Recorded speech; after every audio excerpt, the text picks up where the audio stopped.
En nombre del Padre, del Hijo y del Espíritu Santo. Amén. Toda María y por las benditas almas del purgatorio. No llega a ser una prédica, un brevísimo pensamiento o enseñanza para dejarles con motivo de la fiesta de María Auxiliadora el 24 de mayo.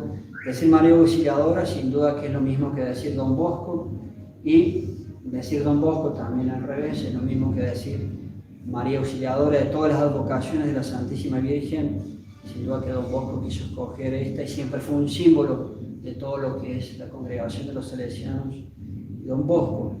Don Bosco, entre tantas enseñanzas en algunas de sus vidas, creo recordar así hincapié, entre tantas otras cosas, pero sobre todo en tres, se dice en una de sus vidas. Una de ellas era la Santa Comunión, y se hacía el hincapié en la Santa Comunión, necesariamente tenía que hacer hincapié en la Santa Misa, que la Santa Misa es lo que produce, o gracias a la Santa Misa nosotros tenemos la Santa Comunión. El segundo punto era María Santísima, y dentro de todos sus títulos o advocaciones, María Auxiliadora es la advocación de Don Bosco, de la congregación salesiana, y decir la Santísima Virgen es decir el Santo Rosario, sin ninguna duda. No existe verdadero devoto de la Santísima Virgen, no existe un católico medianamente serio, ya ni siquiera serio, medianamente serio, que no rece el Rosario cada día. El Rosario cada día nos lleva al cielo. Estoy con una banda, no sé de qué, que está en la calle haciendo ruido, pero bueno, así, no sé.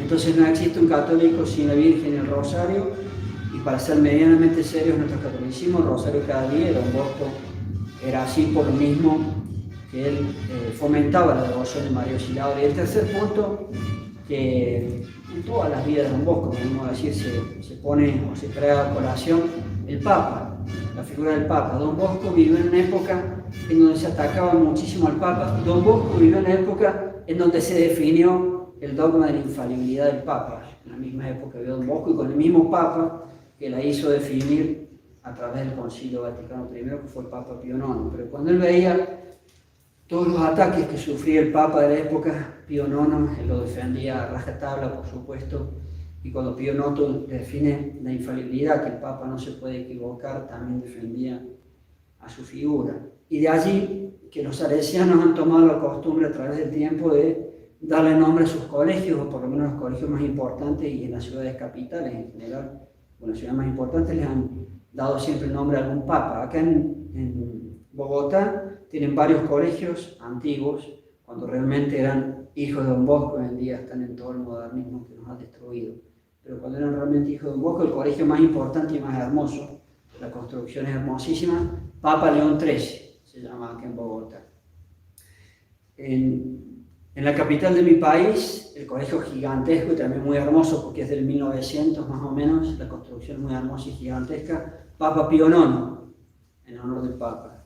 Y en mi propia ciudad, curiosamente, donde yo nací, en la ciudad de Córdoba, Papa San Pío X, así se llama el colegio de Don Bosco allí. Con lo cual yo siempre quiero rescatar y resaltar la figura del Papa. Y ya que el domingo antepasado, predicamos sobre el tema de la infalibilidad, cómo no insistir en ese punto que es clave, porque si no, nos podemos encontrar los católicos frente a algo gravísimo, ¿no? Grave, que es afirmar contra el dogma. Entonces, tan solo las 7 o 8 palabras que expresan el dogma católico, un verdadero Papa de la Santa Iglesia Católica, cuando habla ex cátedra significa cuando habla como Papa, cuando habla como autoridad, cuando habla desde la cátedra significa ex cátedra, desde su trono, de su sede, y cuando habla enseñando temas de dogma o de moral, su enseñanza es absolutamente infalible, no puede tener error. Hay un resguardo de Dios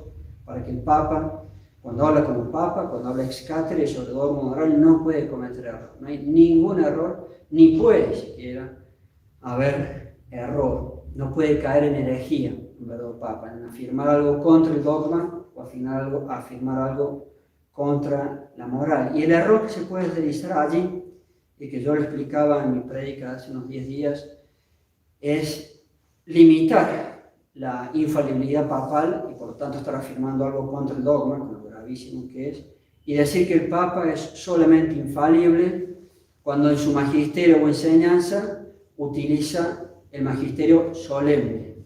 Eso es falso. El dogma dice que cada vez que el Papa habla como Papa, cuando habla ex cátedra, cuando habla como doctor público, se dice también, cuando da su enseñanza en esas condiciones de autoridad y enseña sobre el dogma, sobre la moral, es absolutamente infalible. No puede tener error y nunca puede caer un verdadero Papa en la herejía. Eso abarca no solamente el magisterio solemne, que es el que acabo de mencionar, que es muy excepcional.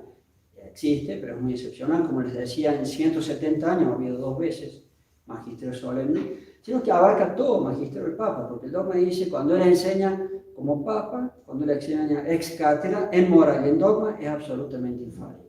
Y él enseña o de la forma solemne, muy rara vez, 2 veces en 170 años, o él enseña de la forma de su magisterio habitual o ordinario, se llama, que en general no únicamente es a través de las encíclicas. Entonces las encíclicas, en todo lo que enseñanza el Papa, y es como autoridad, una encíclica es un documento oficial sobre dogma y moral, no puede tener error.